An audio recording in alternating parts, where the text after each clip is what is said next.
വെറും 30 രൂപയ്ക്ക് കാശ്മീർ പോയാലോ? അപ്പോൾ നമ്മൾ കോഴിക്കോട് സ്റ്റേഷനിലാണുള്ളത്. ഇവിടുന്ന് നമുക്ക് നേരിട്ട് വണ്ടി കിട്ടൂല. അതുകൊണ്ട് ആദ്യം ഒറ്റപ്പാലത്ത് കയറിയിട്ട് അവിടുന്ന് കയറണം. നമ്മളെ വണ്ടി ഇതാ വരുന്ന. ഒരു രക്ഷയില്ല, ഒടുക്കത്തെ തിരക്കാ. എന്തായാലും ടിക്കറ്റ് എടുക്കാതെ കയറിയതുകൊണ്ട് ക്ഷമിക്കാം. പല ബോഗിയിലും മാറി മാറി കയറി ഇപ്പോൾ ഒറ്റപ്പാലത്ത് എത്തിയിട്ടുണ്ട്. ഇവിടുന്ന് നേരെ പച്ചക്കറി മാർക്കറ്റിക്ക്. ചെറുങ്ങനെ ഡാമേജ് ആയ വെജിറ്റബിളൊക്കെ ഇവിടെ ഒരു പെട്ടിയിൽ വെച്ചിട്ടുണ്ട്. അതിനൊരു വക്കൊട്ടിയ കുക്കുംബർ എടുക്കട്ടെ എന്ന് വെച്ചപ്പോൾ കടക്കാരൻ ഒരു കവർ നിറച്ചും പച്ചക്കറി എന്ന്. തൊലിയൊക്കെ ചെത്തിയപ്പോൾ നല്ല ഫ്രഷ് കുക്കുംബർ. രാത്രി 11:30 ഹിംസാഗർ എക്സ്പ്രസ് എന്ന് പറഞ്ഞിട്ടൊരു ട്രെയിൻ ഉണ്ട്. അത് നേരെ ജമ്മു വരെ പോകും. ഇതാണ് ഞാൻ പറഞ്ഞിട്ടുള്ള വണ്ടി. ഇതെല്ലാ വെള്ളിയാഴ്ച രാത്രി 11:30 ഇവിടുന്ന് പുറപ്പെടും. കടന്നോ ഇരുന്നോ എങ്ങനെ വേണേലും പോവാം. ഇഷ്ടം പോലെ സീറ്റുണ്ട്.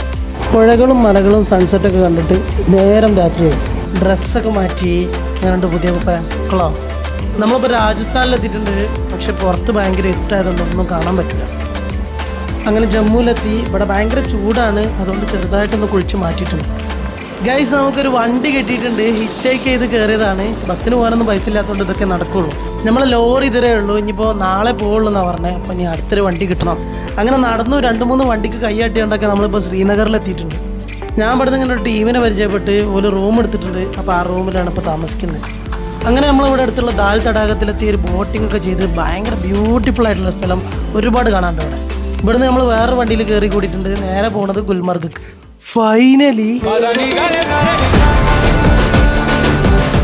വെറും 30 രൂപക്ക് ഞാനെങ്ങനെ ഇവിടെ എത്തിയെന്ന് അറിയണ്ടേ. വരുന്ന വഴിക്ക് 8 രൂപയ്ക്ക് ഒരു കടല വാങ്ങി. പിന്നെ 22 രൂപ.